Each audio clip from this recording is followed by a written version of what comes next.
Hola, soy Rodrigo García, bienvenidos a un episodio más de Abogacía Trabajando.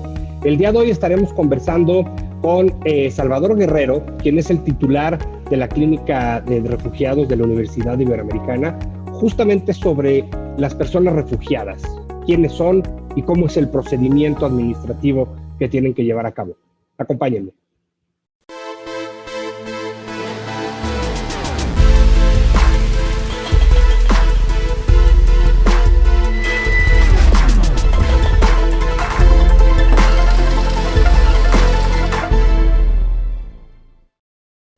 Salvador Guerrero es licenciado y maestro en Derecho por la Universidad Nacional Autónoma de México. Ha trabajado en el Instituto Nacional de Transparencia y Acceso a la Información Pública, INAI, en la Comisión Interamericana de Derechos Humanos, así como consultor legislativo en la iniciativa privada. También ha sido profesor de Derecho Constitucional, Derecho Internacional Público y Derecho Internacional de los Refugiados. Tiene diversas publicaciones en materia de derechos humanos y derecho internacional. Entre las más recientes publicaciones destacan qué se enseña en las clínicas jurídicas de derechos humanos y apoyos a las personas con discapacidad para el ejercicio de la patria potestad. En el ámbito de la enseñanza clínica fue coordinador del área legal en la clínica jurídica del Programa Universitario de Derechos Humanos de la UNAM. Actualmente dirige la clínica jurídica para refugiados a la IDFOPA en la Universidad Iberoamericana. Salvador, bienvenido a Abogacía Trabajando para conversar el día de hoy sobre un tema, me parece totalmente interesante, un tema quizá para muchos no muy claro cómo funciona, cómo opera con toda esta población vulnerable. Hablo concretamente del procedimiento para el reconocimiento de la condición de refugiado y protección complementaria, un tema en el cual, pues sin duda tenemos que partir de la base que se trata de una población sumamente vulnerable y con necesidades de protección internacional. Algunos datos de la Comar nos dicen que al concluir el primer semestre del año, el 73.46% del total de los solicitantes de la condición de refugiados registrados se concentran en Chiapas. De ese porcentaje, el 91.1% en Tapachula y el 8.9% en Palenque, y en donde Honduras se posiciona como el país con el mayor número de solicitantes de la condición de refugiado en México. Alrededor del 50% de la población refugiada en el mundo son mujeres y niñas, y de acuerdo con la ACNUR, mujeres y niñas, justamente tanto refugiadas como migrantes, se encuentran en mayor condición de vulnerabilidad ante la violencia y el alza de feminicidios en México. Sin más, Salvador, te preguntaría, quizá para que la audiencia comprenda un poquito más de qué va todo este tema, ¿qué es o qué se entiende por una persona refugiada? ¿Qué tal, Rodrigo? Pues primero agradecer mucho la invitación a este espacio, sobre todo a quienes nos ven, que pueden estar interesadas en estos temas. Y la pregunta sobre qué es una persona refugiada, es una pregunta en estricto sentido legal, porque tratados internacionales y leyes definen lo que es un refugiado, pero evitando un poco el tecnicismo, una persona refugiada sería aquella que huye de su lugar de origen porque su vida, su integridad está en peligro, ¿no? Ya sobre las razones por las que las personas huyen de su lugar de origen, digamos que es como ha ido variando y como ha ido evolucionando el derecho internacional de los refugiados. Se considera que los refugiados han existido desde siempre, es decir, las personas han abandonado sus lugares de origen por persecución, por miedo, por guerras, ¿no? Pues un poco en toda la historia de la humanidad. Y donde cobró una relevancia jurídica fue terminando la Segunda Guerra Mundial, cuando los estados se dan cuenta que hay un éxodo masivo en Europa derivado de la Segunda Guerra Mundial, y tienen que regular esta situación que ya sucedía, ¿no? De millones de personas que huían de sus lugares de origen. Entonces se crea una primera convención del Estatuto de los Refugiados, en los años 50, y preveía que aquellas personas que fueran desplazadas por la guerra podrían ser protegidas por otro país, pero limitó las causas por las cuales podrían ser refugiadas, ¿no? Que es, digamos, por religión, ¿no? Por raza, por opiniones políticas, por alguna condición social, y también estaba solamente restringido hacia las personas de Europa. Posteriormente, esto fue modificándose, se reconoció que también era para otras condiciones, no solamente para la Segunda Guerra Mundial, sino para cualquier otro conflicto armado, sobre todo en el contexto de la Guerra Fría, posteriormente. Y empieza a haber también otros fenómenos que no existían en ese entonces, que era sobre todo desplazamientos muy grandes por invasiones extranjeras, por la agresión de algunas potencias, digamos, importantes, y en el caso particular de América Latina, por esta serie de desestabilización política de muchos lugares, que hacía que las personas pues, no tuvieran acceso a medicamentos, que no tuvieran acceso a su vivienda, y que poco a poco se dieron cuenta que esas personas también eran desplazadas y que su vida corría peligro si estaban en ese lugar. Entonces, en los años 80, un grupo de expertos, de expertas, se reúnen en la ciudad de Cartagena y dan esta declaración de Cartagena que dice, no solamente hay que ir a las persecuciones, digamos, individualizadas, sino que también estas expulsiones masivas de personas que huyen, ¿no? Por un contexto de violaciones graves de derechos humanos.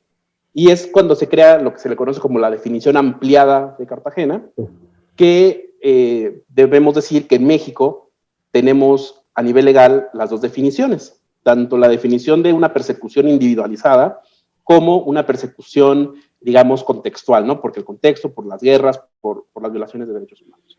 Entonces, claro, esa sería la principal definición legal, claramente en contraste con alguna persona que a lo mejor no tuviera esta motivación, ¿no? Tuviera motivación, que a lo mejor su vida no estuviera en peligro, ¿no? Que lo podríamos considerar como un migrante. Totalmente de acuerdo, Salvador. ¿Qué diferencia entonces habría, por ejemplo, entre una persona refugiada y un solicitante de asilo? Sí, las personas refugiadas son personas, como ya lo decía, que salen de su lugar de origen, es decir, son refugiadas de facto. En el momento que las personas tienen ese peligro, ya son refugiadas. No necesitan de ninguna otra cosa más que ser perseguidas. Entonces, lo que van a hacer estas personas es que, bueno, además, en muchas ocasiones, no lo dije, quien las persigue es su propio Estado, ¿no? Correcto. Entonces, quien en principio deberá protegerles, pues es quien le está persiguiendo. Entonces, se van a acoger a la protección de otro Estado. Y ese segundo Estado, ese Estado receptor, pues las personas van a llegar a solicitarle esa protección y cambia en cada sistema jurídico, pero solicitan ser reconocidos, ¿no? Es decir, ya son refugiados de hecho, de facto, porque están huyendo, pero necesitan ahora una condición jurídica que es ese reconocimiento. Entonces, correcto, para hacer ese reconocimiento, en la mayoría de los estados pasan por un procedimiento. En algunos lugares, como en México, es ante una autoridad administrativa. En otros países, como en Estados Unidos, es ante una autoridad judicial. Pero es un procedimiento que tiene por objetivo decir, yo estoy huyendo, ahí me están persiguiendo, yo tengo miedo de regresar a mi lugar de origen y necesito que tú me protejas, ¿no? Entonces, digamos que eso, el que una persona llegue a pedirle a una autoridad, lo hace solicitante de esa condición, todavía sin que les reconozcan, ¿no? Y hasta que haya un acto posterior, ya son reconocidos formalmente como refugiados. Perfecto. ¿Y cualquier persona, por ejemplo, extranjera, que se encuentre en territorio nacional, tiene el derecho a que le sea reconocida la condición de refugiado? Sí, pasa algo que en México, insisto, es algo bastante especial, que en el artículo 11 de la Constitución se reconoce el derecho a buscar y recibir asilo. Es decir, para nuestro sistema jurídico es un derecho humano, a diferencia de otros lugares en donde digamos, tiene otra condición jurídica. El hecho de que sea un derecho humano implica que todas las personas, sin excepción, pueden solicitar este reconocimiento. A ver, habrá también algunas cuestiones de carácter administrativo, de carácter legal, que en la práctica hace que mucha gente se quede fuera de esa protección. Voy a poner un ejemplo muy sencillo. La autoridad administrativa encargada de recibir las solicitudes es la Comisión Mexicana de Ayuda a Refugiados, la Comar. Ya como lo decía Rodrigo al principio, la mayor parte de las solicitudes llegan por frontera sur, sobre todo en Tapachula, ¿no? en Palenque. Pero la Comar no tiene oficinas en toda la República. Entonces, el solo hecho de que la Comar no tenga oficinas en algún lugar, pues es una especie de primer problema administrativo. Es cierto que donde no existe la Comar, pueden otras autoridades, por ejemplo, el Instituto Nacional de Migración, es decir, fungir como una autoridad que tramita la solicitud, pero eso es un primer problema, digamos, de índole administrativa, ¿no? Y bueno, y hay otros también. Por ejemplo, la propia ley de refugiados dice que las personas tienen 30 días después de ingresar al territorio nacional para solicitar la condición el reconocimiento de la condición de refugiado, ¿no? Y bueno, hay otras excepciones en la ley también ya respecto al fondo del asunto, que si quieres lo vamos platicando. Y sobre ese mismo tema, Salvador, justo ya que entras, digamos, un poco de lleno en la parte procesal, en la parte meramente del procedimiento, ¿cuál es ese procedimiento para el reconocimiento de la condición de refugiado?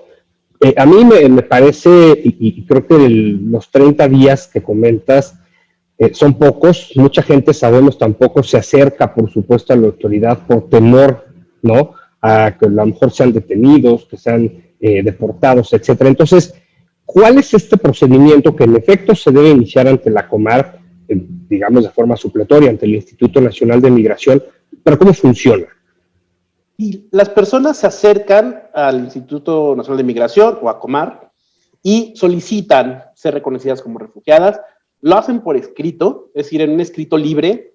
La Comar también ya tiene formatos que son de muy fácil acceso en Internet, también las oficinas se los dan, en donde, bueno, asentan sobre todo sus datos generales, en términos generales, sus motivos de huida, quién le está persiguiendo. Se presenta ante la autoridad, tienen 30 días. Sobre esto voy a hacer una pequeña nota técnica. Ya, bueno, desde la clínica y otras organizaciones hemos reclamado la inconstitucionalidad de este artículo, pero lamentablemente la segunda sala de la Suprema Corte de Justicia ha dicho que el plazo es constitucional. Nos parece que pues, no es un acercamiento tan correcto al problema, porque justamente hay muchos problemas de índole fáctico, ¿no? O sea, de que las personas que están en movilidad, muchas de ellas de manera irregular, justamente no se acercan a las autoridades, hay este miedo de ser detenidas, no comprenden el español en muchas ocasiones. Entonces, bueno, hay muchas complicaciones. Luego de este primer proceso, es decir, entregando la solicitud, hacen un primer análisis y entonces ven si cumplen estos requisitos formales, ¿no?, del plazo, y otorgan una constancia, que es la constancia de admisión a trámite. Esa constancia lo único que dice es que la persona está siendo solicitante, pero todavía no es refugiada, sino solicitante nada más del reconocimiento. Con esa constancia pueden tramitar una calidad migratoria, que es el visitante por razones humanitarias. Que eso es ante el Instituto Nacional de Migración, que son dos autoridades diferentes. Entonces, pueden ir ante Migración para pedir la tarjeta de visitante por razones humanitarias, que entre muchas de las cosas les permite trabajar en México y acceder a una serie de derechos, incluido el CURP, ¿no? La CURP, que es temporal. La CURP temporal, exacto, correcto, para poder acceder a una serie de derechos, ¿no? Y de acceso a la salud, a la educación, en lo que se resuelve el procedimiento. Lamentablemente, desde hace algunos años, los plazos están suspendidos. Entonces, la ley dice que son, si no mal recuerdo, 45 días, pero en la práctica son mucho más porque están detenidos los plazos y suele el procedimiento tardar aproximadamente un año. En ese año, lo que va a hacer la Comar es recabar pruebas. ¿Qué tipo de pruebas? Todas, cualquier tipo de prueba. Principalmente, la prueba, digamos, principal del procedimiento es la declaración de la persona, porque usualmente la persona viene huyendo, ¿no? No trae documentación, la persona no tiene grabaciones, no trae celular, no tiene ningún medio para acreditar nada. A veces no puede ni siquiera acreditar su identidad. Entonces, la ley establece una flexibilidad para poder admitir pruebas, ¿no?, en este procedimiento. Por ejemplo, unas cosas que, por ejemplo, las heridas, ¿no? Una herida, una cicatriz, puede ser una prueba de que ha sido atacada la persona. Por ejemplo, sí, redes sociales, a lo mejor recibe una amenaza vía telefónica, o a lo mejor tiene alguna foto, es decir, cualquier tipo de prueba, porque los refugiados, insisto, no se les puede exigir que tengan una prueba documentada por una autoridad, no notariada. No, porque muchas veces ni la tienen, no la pueden traer, salieron huyendo del país, por consiguiente, pues no traen ese tipo de documentación. Exactamente. Entonces, la declaración es lo más importante.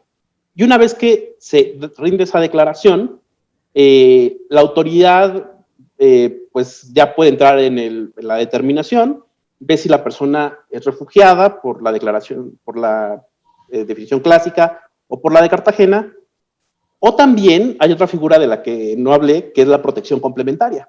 Es decir, cuando la persona tal vez no sea refugiada, pero en su lugar de origen haya un peligro, de cualquier peligro, sobre todo pensando en que esté en riesgo su vida, que lo puedan someter a tortura, también debería analizarlo, y aunque no sea un refugiado, le da esa protección complementaria, ¿no? Pongo un ejemplo, que es un caso de la Comisión Interamericana, en donde una persona que tenía una enfermedad, en donde regresarla a su país de origen significaría que no tuviera acceso a medicamentos, podría significar un trato cruel, inhumano o degradante, ¿no? Entonces se impide a que la persona se retorne. Y finalmente, ya con eso termina el procedimiento, se da ya el reconocimiento, ya llega y con un documento que dice, esta persona es refugiada. Y eso le permitirá a la persona canjear su documento migratorio de un visitante por razones humanitarias a un residente permanente. Correcto. Te iba a preguntar, Salvador, ¿qué pasa entonces? Es decir, supongamos que alguien excede estos 30 días. ¿Quiere decir que entonces ya no puede ser un solicitante de la condición de refugiado? ¿Hay alguna otra alternativa? O sea, la autoridad es consciente de que a lo mejor no se acercó a la autoridad por alguna particularidad y los escuchan y pueden iniciar un proceso. Y preguntarte además, ¿qué medios de impugnación habría en caso de que no sea reconocido como refugiado? Y respecto al acceso al procedimiento, es decir, no es en automático que no acepten a las personas, sino lo que pasa es que le van a pedir a la persona una explicación de por qué no se acercó a la Comar en los primeros 30 días. El reglamento dice que hay una serie de excepciones, sobre todo los que están relacionados al desconocimiento de la Comar o a la imposibilidad material, ¿no? Tal vez la persona estaba enferma, tal vez la persona estuvo detenida en una estación migratoria, es decir, pudieron haber pasado varias cosas por las que la persona no pudo presentarla. Entonces, con esa explicación, que se hace también en escrito libre, puede ser a mano, ¿no? Se hace a mano afuera de Comar y se presentan esas razones. El oficial de protección de Comar va a decidir si son suficientes las razones o no para que sea una excepción este primer plazo. Claro. Y respecto a cuáles son los medios de impugnación, hay muchos medios de impugnación. Primero, pues todos los que la propia legislación en materia administrativa permite. Una primera, que es el recurso de revisión, es decir, que la propia autoridad revisa sus decisiones, sobre todo el superior jerárquico, para determinar si estuvo esa resolución apegada a derecho. Eso es por lo que hace a la parte, digamos, administrativa. También hay otro que es el juicio de nulidad. El juicio de nulidad que se lleva ante el Tribunal Federal de Justicia Administrativa, que tiene, digamos, una ventaja en que puede, por ejemplo, emitir una medida cautelar en el marco del procedimiento de nulidad, y además tiene un plazo bastante amplio para presentarlo, ¿no? 45 días hábiles. Y también existe otra posibilidad, que es irse directamente al juicio de amparo.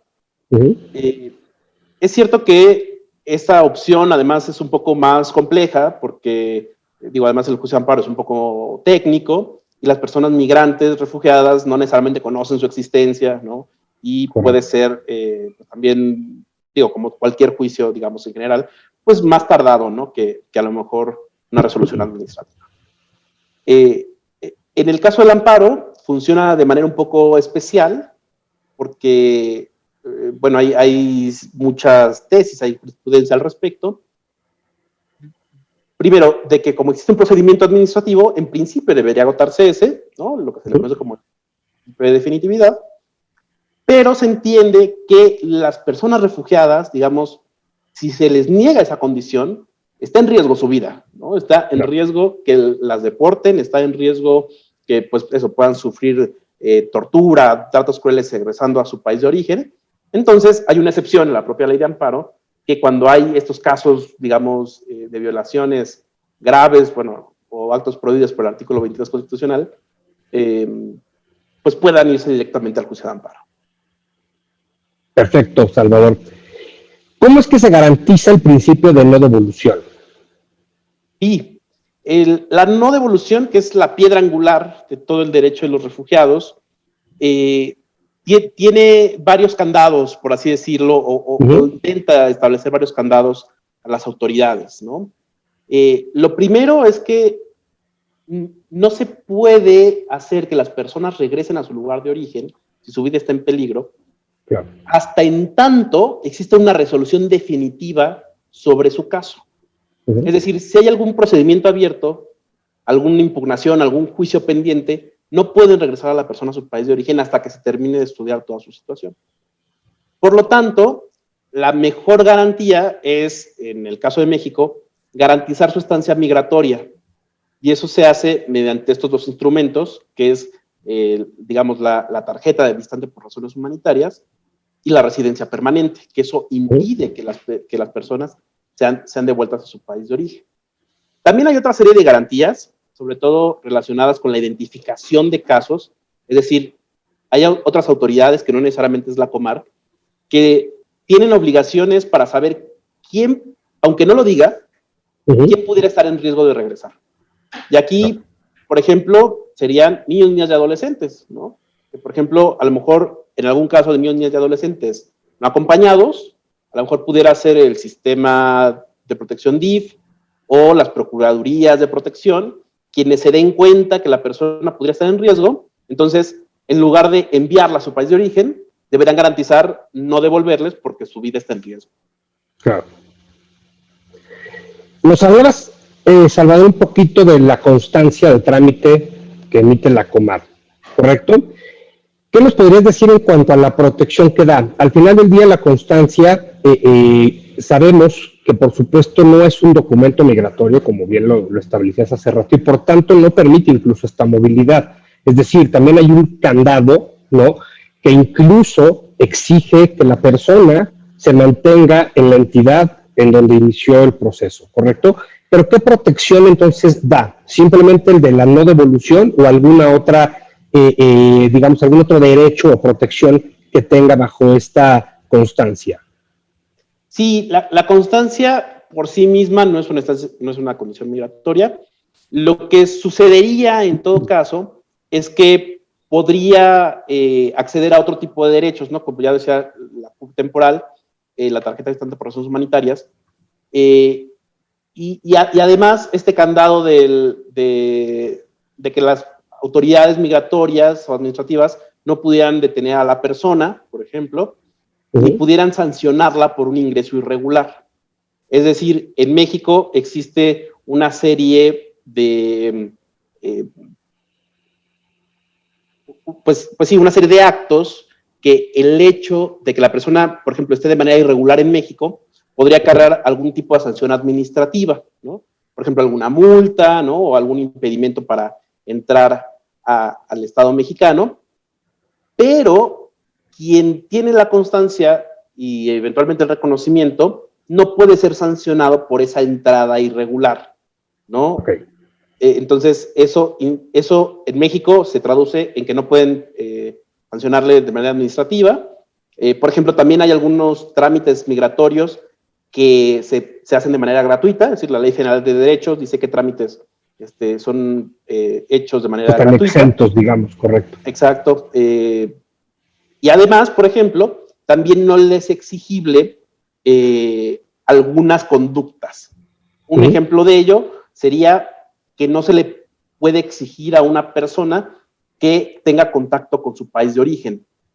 Voy a poner un ejemplo muy sencillo. Imaginemos que está una familia que quiere que sus niños vayan a la escuela.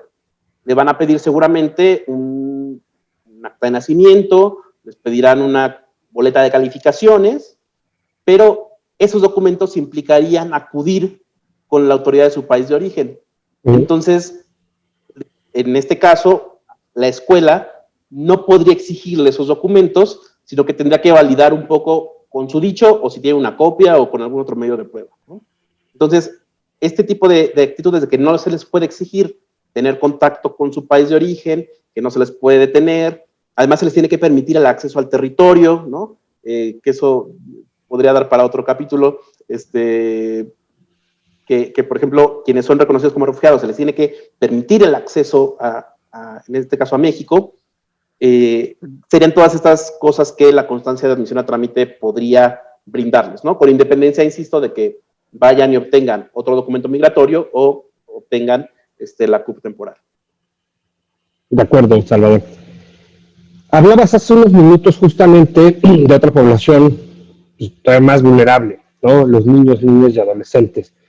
¿Qué tipo de protección se debe dar justamente a niñas, niños y adolescentes no acompañados? Sí, esto da para muchísimo. Lo primero es que todo se debería basar en dos principios básicos de la protección de niños y adolescentes. Uno es el llamado interés superior, y el segundo es la autonomía progresiva.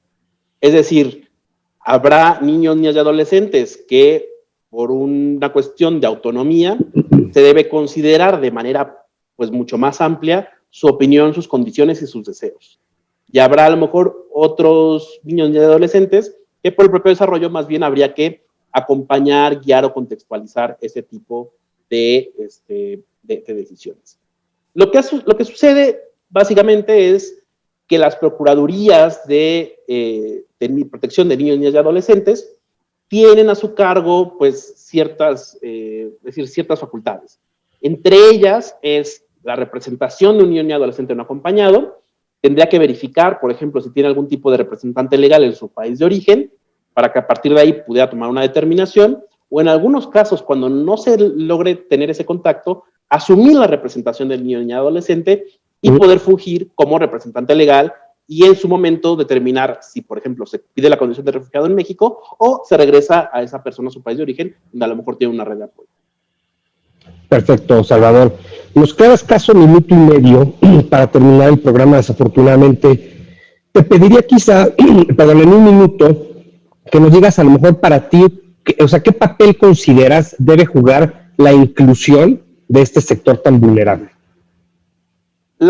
Hay muchos mitos respecto a las personas refugiadas, sobre todo pensando que las personas refugiadas son peligrosas, que vienen a quitar trabajos, ¿no? Es decir, un discurso muy xenófobo. Pero la verdad es que la evidencia dice otra cosa. Por ejemplo, el que las personas migrantes o refugiadas vengan hace que crezcan el número de puestos de trabajo, hace que se mejore la calidad de vida de las comunidades, y además ayuda a que sea mayor la fuerza productiva del país. Entonces, y otra cosa que también tenemos que decir es que enriquece culturalmente muchísimo la vida de un país. En México, todas las oleadas de migrantes y de refugiadas han aportado muchísimo a este país, ¿no? Entonces, yo creo que esas son las cosas que tenemos que valorar y que, al contrario, es un gusto tener a refugiados, además tantos refugiados en México. Concuerdo plenamente, Salvador. Al final del día, esta inclusión de muchos aspectos, ¿no? Lo decías, la misma CURP que les permite entonces esta inclusión financiera, por ejemplo, para temas bancarios en una cuenta y demás. Un tema que sin duda, como bien comentabas, pues nos da para otros programas, diría yo, porque es un tema, por supuesto, nada sencillo, nada corto. Me parece que se abordó de una manera muy puntual, concretamente para que a lo mejor la audiencia comprenda un poquito el procedimiento que debe seguir una persona solicitante de refugio. No me queda más que agradecerte, Salvador, haber estado con nosotros en Abogacía Trabajando. Al contrario, muchas gracias a ti por la invitación.